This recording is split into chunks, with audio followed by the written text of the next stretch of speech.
there is a timeless phenomenon that unfolds on Montana's landscape. A symphony of wings take flight in spring, guided by an inner compass heading north. But before their final destination, they take respite in an ancient glacial wetland.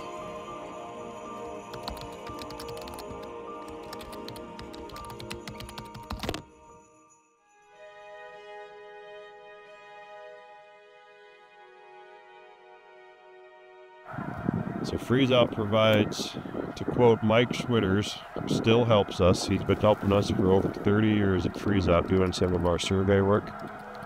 Quote Mike, he always referred to Freezout as a hotel with a restaurant and a pool. So the hotel is Freezout, place to stay overnight, multiple nights. The restaurant is all the ag fields, private ag fields around there that these birds feed in. And the pool is obviously the system of the wetlands at Freezout. It's about 12,000 acres in size, and about 60% of it or so is water. The landscape was carved out thousands of years ago by glaciers, creating a wetland area, which is now known as Freezout. Due to the natural landscape and inconsistency of drought cycles and the effect of irrigation water starting in the 1930s and 1940s, it was difficult to manage the water flow. So, in the 1950s, to improve overall habitat conditions for a multitude of bird species, ditches, irrigation, and other water structures were created to keep water in the area year-round. The end result was a main lake, 6 ponds, and Priest Butte Lake, creating a wetland haven for birds. One bird species that has benefited immensely is the snow goose.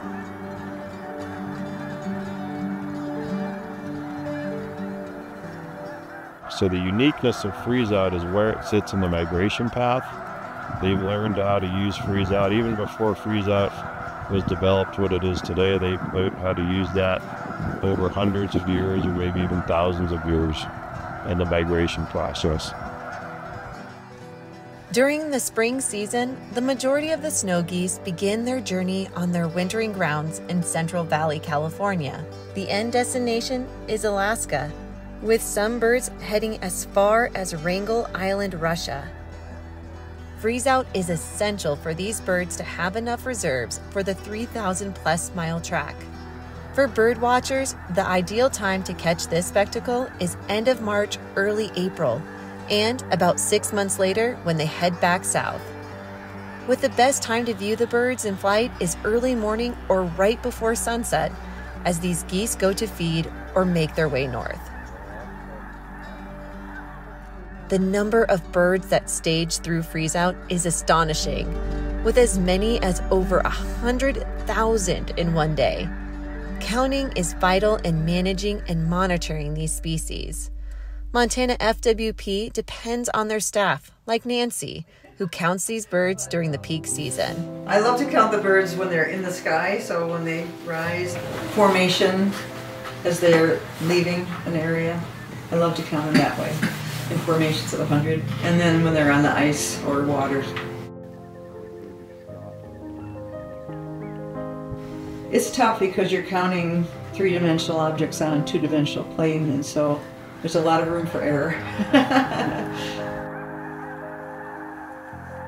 I actually love it so much that I sort of plan the rest of my year around 6 to 8 weeks in the spring, 6 to 8 weeks in the fall.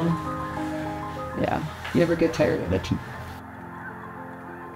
If you decide to head out to Freezout, grab those binoculars, a camera, and experience one of nature's symphonies.